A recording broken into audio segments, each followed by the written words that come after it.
Our Washington, D.C. trip started on Sunday, May 2nd. The drive would take 14 hours. After getting stuck in traffic on the way into D.C. for about an hour, our very first stop was at the National Cathedral.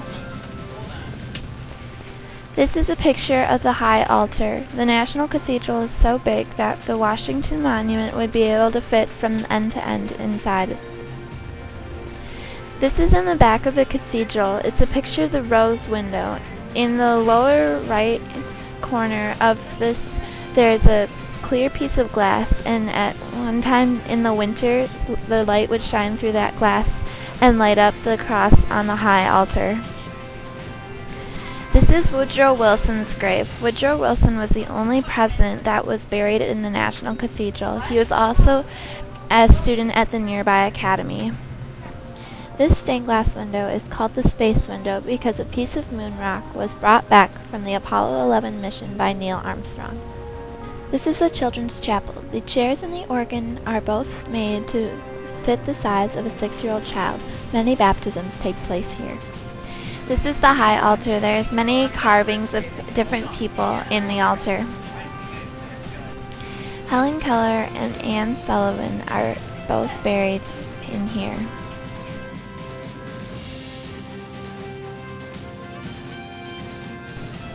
Once we were done touring the National Cathedral, we ate lunch at the old post office pavilion. We also took an elevator up to a tower and looked out to see the city. After lunch, we went to the National Archives. We saw the Constitution, the Declaration of Independence, and the Bill of Rights. This is Ford's Theater. Only the front of the building is original. This is where the Lincolns sat in this booth while they were watching the play Our American Cousin, and John Wilkes Booth shot Lincoln and jumped down to make his escape. When the president was shot, they weren't able to get him to the hospital, so they carried him across the street to the Peterson House, which was a boarding house. This is where he died.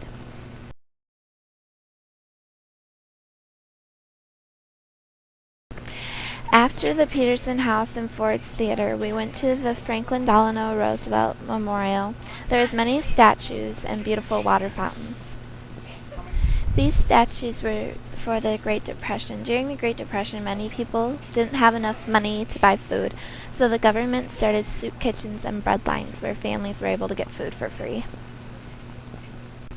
In the background, you can see the Thomas Jefferson Memorial. Inside the Thomas Jefferson Memorial, there is a 19-foot tall statue of Thomas Jefferson. There is also the tide pool that the Potomac River empties into.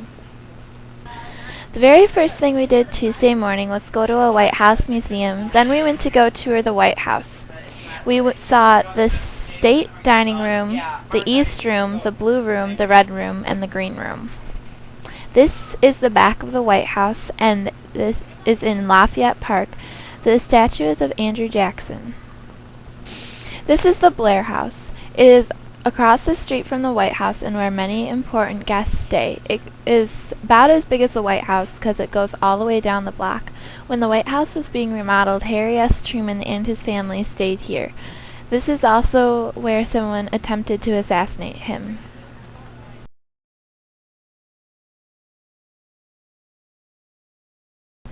Then we went to Arlington National Cemetery and saw the tomb of the unknown soldiers. We saw the changing of the guard and the wreath-laying ceremony. These grave markers are for the people whose bodies were never found. Next we went to John F. Kennedy's grave. Buried with him is his wife Jacqueline and his unborn daughter and his 3-day-old son Warren. You can also see the eternal flame. This is the Iwo Jima Memorial. There were 6 flag raisers that raised the flag on this island, and it was an important victory for the U.S. during World War II.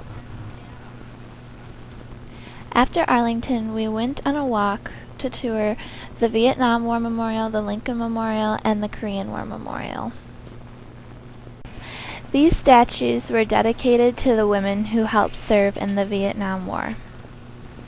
After the Vietnam War Memorial, we walked over to the Lincoln Memorial. Behind us is the reflecting pool. The Washington Monument reflects into it. The first thing we did on Thursday morning was go to Mount Vernon.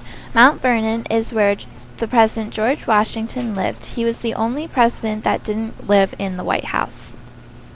After we toured the mansion, we walked down to George and Martha's graves. After Mount Vernon, we went to the Capitol and we saw Mayor Bloomberg, who is the mayor of New York City. He was there at the Capitol to talk about the attempted bombing in Times Square. This is the Capitol. On the right is the House of Representatives, and on the left is the Senate. In the Visitors Center of the Capitol, there was a statue of Lady Freedom. Lady Freedom is the statue that's on top of the Capitol's dome. She's about 19 feet tall, and no other statue can be taller than her. A tour guide took us into the rotunda and gave us a talk about that. Washington is up at the top, painted on the ceiling with 13 ladies, which represents the 13 colonies. This is the Library of Congress. It's very beautiful inside. It is placed near the Capitol so the representatives can go and look things up.